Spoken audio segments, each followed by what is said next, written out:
if you are not familiar with my next guest, you will be very familiar with him very, very soon. And you might never be the same, because nobody ever escapes a visit from Eric Guillot unscathed. You know, I have a question. Most people that come to Saratoga are concerned that they're going to come and embarrass themselves. You come up here and you're concerned that you're not going to embarrass yourself. Well, I shouldn't be judging people. People shouldn't be judging me, right? Nobody would judge you. Yeah. You had a shirt on last week that said something about the haters. Why would anybody hate you? I just hate it. It's just human nature. I mean, it's pretty simple. A man on one side of the sidewalk down on Broadway was receiving a Nobel Peace Prize, and two women with mud wrestling on the other side of the sidewalk, on the other side of the road. Who would draw the crowd? Case closed. The first one. It's the first bullet I'm going to dodge. So, you know, a lot of people have one question they want me to ask you. Where did the whole voodoo doll thing start? Actually, it's you know, it's part of my heritage in Louisiana. I had great aunts that would do tarot cards and read the palms. And when you'd have warts as a kid, my uncle would take his knife from the rose bush and do a prayer thing. So it's just for fun, you know. I think my brother's FedEx in my box. I'm told to make sure the duct tape was tight because I didn't want to. You didn't break them up. You didn't know the loud man was going to win. No, I just didn't have time. It's kind of, you know, it's been played, so I got to get some new characters. You do. Well, you could. Who are you thinking? Let's see. Lamont was Kermit the Frog, and Chad Brown was Charlie Brown, and, you know, Betsy was the guy from Twilight Zone with the tie and the sick blue eyes and everything. Yeah, see, shares a last name. Jerry Allendorf. I'll get one from you. I think that, what's the name of that little cartoon with the one-eyed the little guys, the Minnie, me? I know. You know, what is it? Minions, that's you. Really? I'd be honored if you did it. Let me tell you. Maggie, that's a good one. If you got a voodoo doll from me, it would probably improve my luck. Yeah. Well, I consider it an honor to get it from you. Now, let me ask you a question. You ran Lao Band as a maiden in nothing but stakes. What leads you to do something like that? Pretty much two main races, the first two. But then you ran in stakes. You ran in the Gotham, the Bluegrass. Did you run one race in the Bluegrass? Was this his first race? No, it wasn't the he ran in the Preakness, but the field was the Preakness and then the wire. I mean, it's pretty simple. I mean, I don't get up at 4:30 to train maidens. We can't win a maiden race. You know, for the insecure people in the world, that's the deal. I like to say this is my first greatest stakes race with a maiden, or my second, but actually it's my third. Well, you ran Moreno, I want to say, in state races. You broke his maiden at Belmont. Was it Belmont Stakes that you broke his maiden? I think it was. Yeah. You were pretty good, Moreno, right? Mm-hmm. Won the Whitney. We'll talk about it. But Lao Band, you actually mentioned that if he didn't win the Jim Band, you were thinking of running the maiden race after that, right? Yeah, but, you know, the cliche ending about, you know, this is a bunch of bull when they say, oh, get a horse and you let him win and it's going to build his confidence. That's a bunch of BS. The horse don't count. The horse is not, I've never seen a horse. I mean, maybe Mr. Ed could read the racing form, but that couldn't. You know what I mean? That's for sure. No, hardly. He didn't know he. I never use this time for yes, actually. Computer. Yeah. So I mean, they can't. They don't know. They don't have a clue. You know, if they have to have confidence to break their maiden or to get them to tell them, then you have $5,000 claim at the end of the day. So Lao Band's going to go to Travis. Yeah, why not? I mean, if I'm not mistaken, I think there was a couple of Belmont winners, 1-2 runner-up behind me. I'm not arguing with you. Well, you've got a score to settle on Travis, right? It's got to be the toughest beat of your life. Oh, for sure. I walked out emotionally out on the gap out by the cafe there, and there was 50,000 roaring people, and I just wanted them to all go home. I just wanted to all go home. You're not the only one, believe me. Glad I didn't have AK-47. For those of you that don't remember, 2013 Travers, you ran Moreno, and he had run third in the Jim Daniels, is that true? That is correct.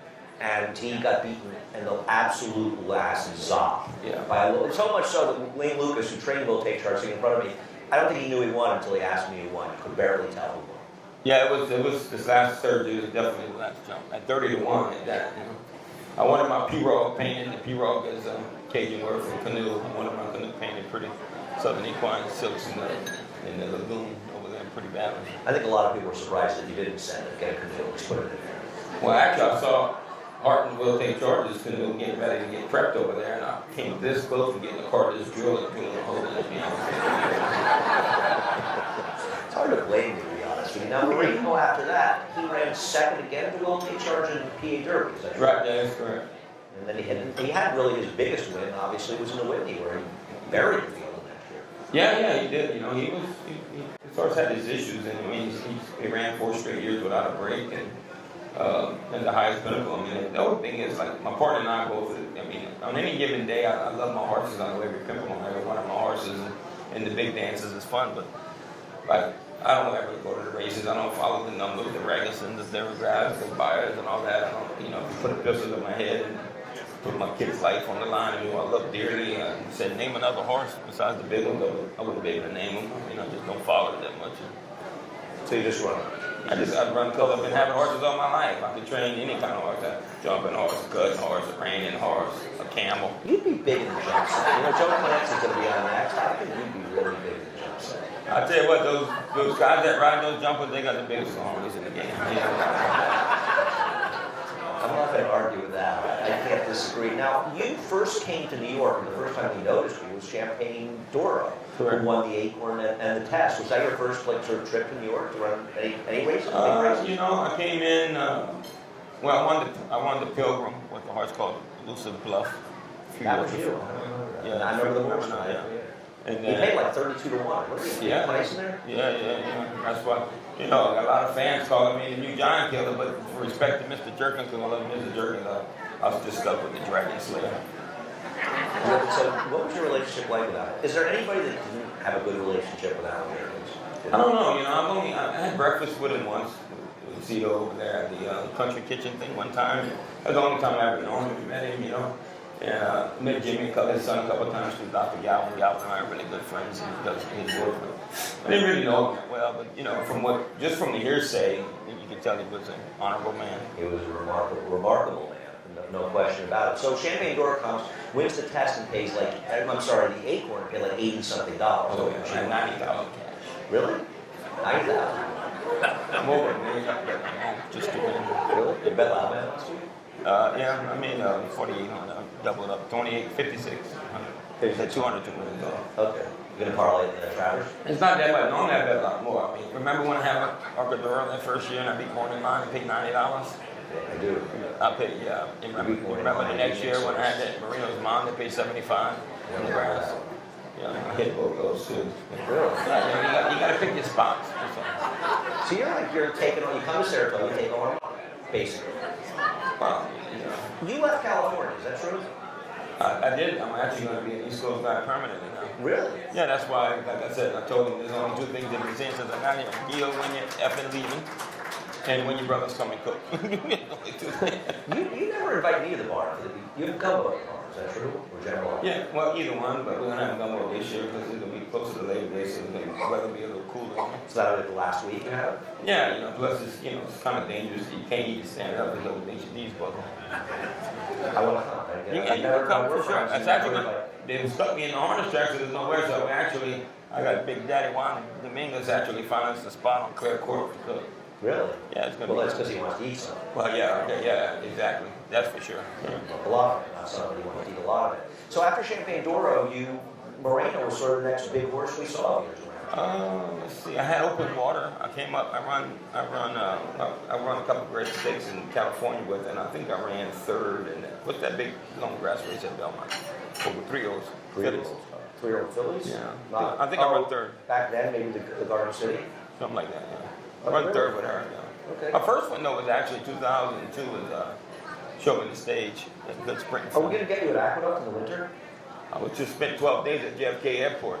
I see more people from around the world coming out that lobby. How'd you spend 12 days in JFK? Because I flew there early to go, knowing that it was a heavy track. Well, the band to give me work over the track. That was the first time I ever trained in snow in 35 years.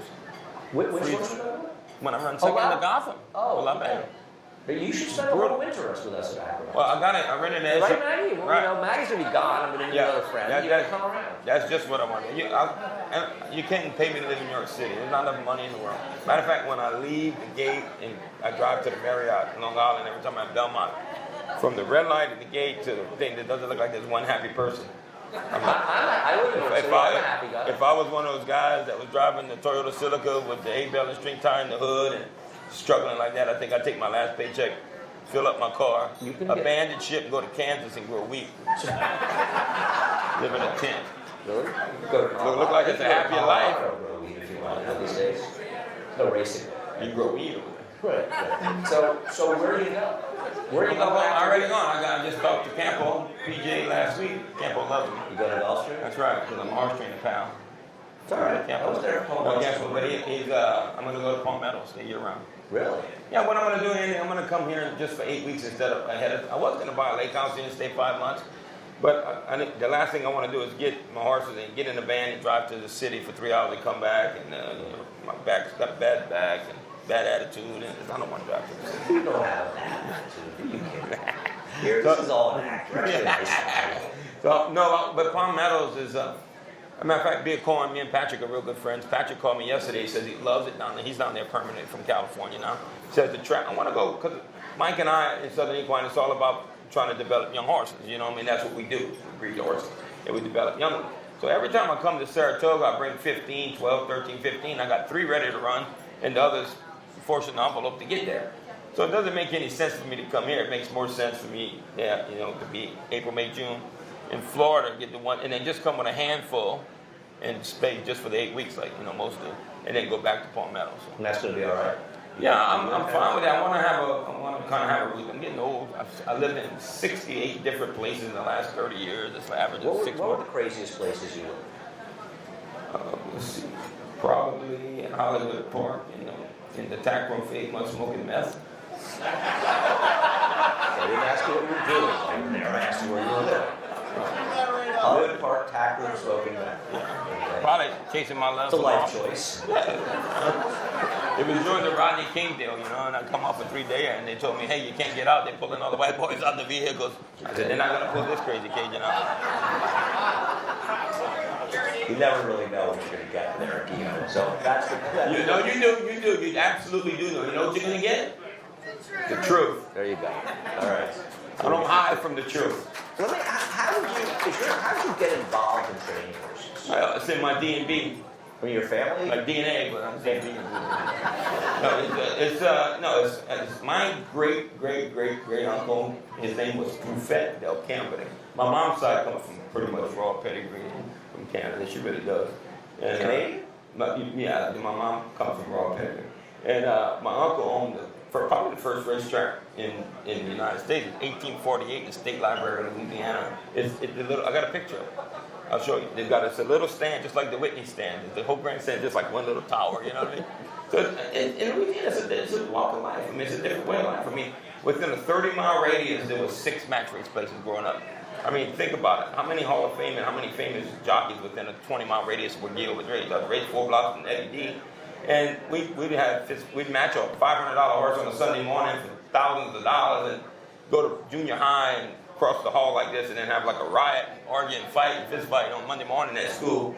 So we'd ride Friday night in the horse shows and then Saturday trail ride and then we hop them and match them at 10 o'clock Sunday morning, the same horse. Really? Yeah, I've seen it all. The starting gates were actually permanent railroad ties with garage springs and there's no latch on the gate, so when the gates kick, if you didn't break, they'll come back and break them kids' knees. But the best jockey is about a 2-ply hefty garbage bag on the over earth. They just keep running. It's pretty good. So you graduated from this to Southern Equine.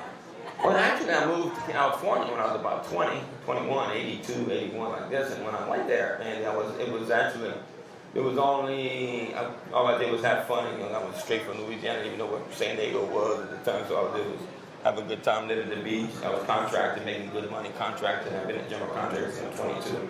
Had a couple of beach properties and a 3-acre farm and chased my horse dream again.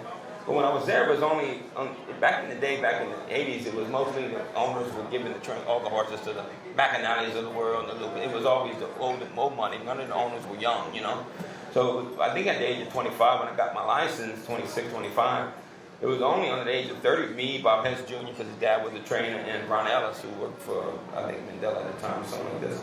So it was tough. I mean, it was tough to get broke in. My first grade stakes race, the first race I won in California was a grade 2. Really? Destined. Destined? Destined for greatness.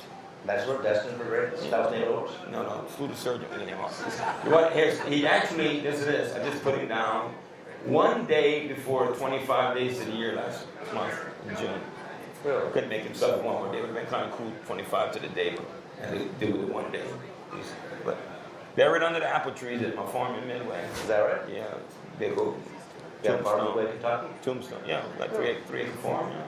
Nice. So anyway, awesome farm, old Parish Hill. No, you go to Kentucky at all? Or? No, I stayed with there for 3 months for the first time. Actually, I stayed with twice. I stayed when Champagne ran in the Oaks, Kentucky Oaks. And in Detroit, it was funny because the first time I stayed with there ever, he goes, that's about right, Guillot. I got there to work the first morning, and it was police ripping around my barn. And one of my hot walked a boyfriend's horse, and his wife stabbed. One's in the hospital, one's in jail, stabbed the other hot walking girl. I'm like, Jesus Christ. That's smart. Yeah. And then I stayed with him in Keeneland. I hated it this year. I was there April, May, and June. I just came from Keeneland. Why? Because I wanted to go check on the farm. Got rid of I needed to do a lot of revamp the crew at the farm and got rid of the vets. So I knew I was coming here and in California. The problem with California is like being on an island as far as if I got some of those mares and fillies I got are worth $200,000, $300,000, $400,000 the ovaries. And if they run third, fourth, fifth, I got to run them a dozen times. And so it's like, all right, well, let's just breed them. You can't run them for a tag. At least I get to go to Monmouth and here and Finger Lakes and Tampa Bay and Calder, you know. So that's kind of the plan. The plan is if I stay on the East Coast, the race is just better. The people are better. I mean, there's so much. They are. I love my Italian friends. Yeah. Well, I like the people. You know, the people. They have character. They kind of like tell it like it is too. They're not scared to at least be themselves. California, they all walk around scared to, be judged on who they are and everything. It's got old. Well, we're happy to have you. I wish you'd come down and hang out with me. We could use the entertainment. Well, I tell you, it's not entertainment, it's free. Really? Well, money come and hang out with me. You have to dig up them coffee cans. I'll talk to Maggie about it. We'll see if we can work something out. It's nice to have you around. They give me 2-year-olds? No, that's why I got a bunch of them. Actually, I got one. I got a New York bred that's actually Andy can run a little bit. It's Girolamo. Girolamo. Yeah, I bought him at Maryland sale. Worked 42 gag the other day. He's pretty good. Big looking coat. And I bought him in the Maryland sale. The thing is, I bought most of them because I got them in the April, May, June. Right. And Keeneland's track it just didn't make this. It's like, it might rain, let's just leave it sealed to 8:30, you know what I mean? And so I couldn't really afford to screw them up. So I kind of waited till I got here and kind of trained them light. So I'm a little bit behind. So by the time it's time to drive down to Belmont, they'll be ready.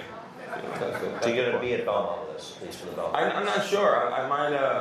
I'm still up in the air whether I'm going to stay through October 31st and then go to Palm Meadows because it's probably still hot in Miami right now. Right? Yeah, probably. Yeah, figured We I'd want you to stay around. Yeah. It's nice in Belmont, I told you. Yeah. I don't mind. Actually, to me, Belmont's backside is one of the nicest ones ever. I mean, it is. And once you're in Belmont, it's great. I don't mind the grants, the whole deal. I'm friends with everybody in the racing office. So that part of it's not. It's just that 3-hour drive, and I just don't want to live in the city. You know what I mean? I can't. Can I have my office use in Belmont? Because I do the pattern. You got your own office up there? Well, I share it. We share it on the space. Cool. But there's room for you. You can come visit. And that's the truth is, it's just that trip back and forth. I love it up here. I mean, normally I rent our lake house for the summer. I bought me a brand new boat a couple of years ago here. Nice.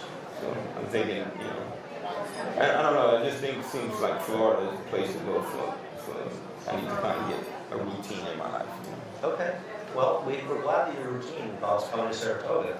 And Oh yeah, for sure. I'm coming to Saratoga every summer for sure. You're one of the most popular people that comes to Saratoga, right? Who's better than Eric Guillot? Nice to meet you, buddy. Thanks for coming. No, anytime, guys. Great to have you here. I tell you what, that's what's wrong with this industry. They need to put the horse, the jockey, and the train always finish 1, 2, 3, and the fans and only finish 4th. We need to do more of this, more fans, more owners getting any kind of recognition. In my opinion, that's what's wrong with the industry. Nobody more important than the fan relation. I agree. And your man has always been there for the fans, Eric. I appreciate you coming here. No problem. Thanks, And, we look forward to having everyone in the Trevor. So Yeah, it's gonna be fun. believe it or not, you don't have a lot of haters out there. People who Oh, I know. they're happy to see you win.